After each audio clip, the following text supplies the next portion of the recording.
Well, welcome to what is a sold-out two-day conference. So we're gathering here, once again, at a sold-out event no less, to get the latest information on what's happening in the Hunter region, what's happening in the Canberra bubble, and how it applies to you.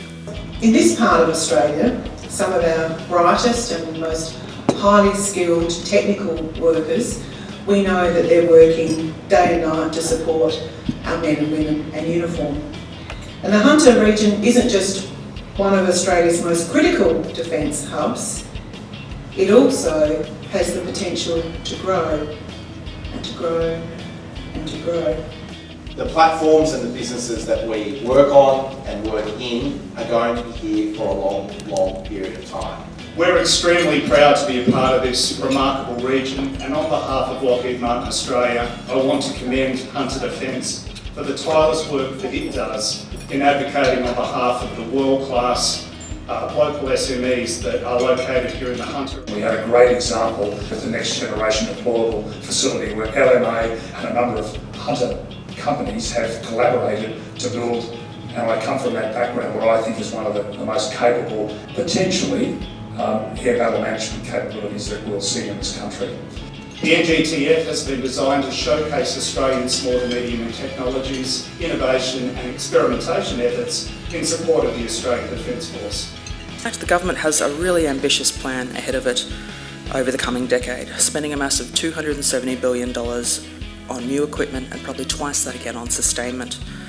So last night I spoke about the importance of the Hunter region in our defence industry and the critical role it will play in supporting our ADF in the future. And this starts with getting businesses in the Hunter what I would call defence ready.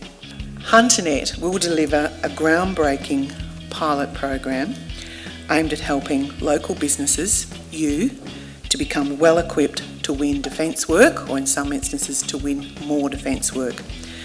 The Defence Ready Training Pilot will be offered to businesses free of charge, providing vital information and education to help local businesses enter the defence industry. We're very pleased that the Minister for Defence Industry, the Honourable Melissa Price, announced the funding of a Defence Workshop Series, which is a pilot program that's going to be run in the Hunter and is basically going to be set up through the Hunter Defence Task Force, and we'll be contracting that through HunterNet to a number of providers to help small and medium enterprises in our region to compete as best as they can within the global supply chain. It's lovely to be here after a COVID hiatus. There is a geopolitical need for defence capability and Indigenous defence capability to grow. But what that does is that actually presents an opportunity as well for economic growth. I would say the growth industry for us though is cyber security. So in surveillance, information is our currency.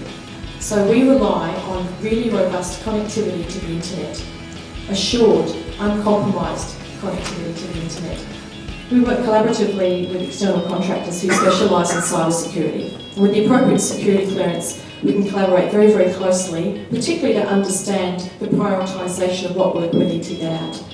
I'm going to go out on a limb here and I'm going to say at least 10% of you are space companies and you don't know it. Because space is not about just satellites whizzing around in orbit. Before I leave the stage, I want to talk to you about next year. What we are going to do next year, we're going to make this an exhibition as well as a conference. So it'll be the Hunter Defence Exhibition and Conference. New South Wales is good for defence and defence is good for New South Wales.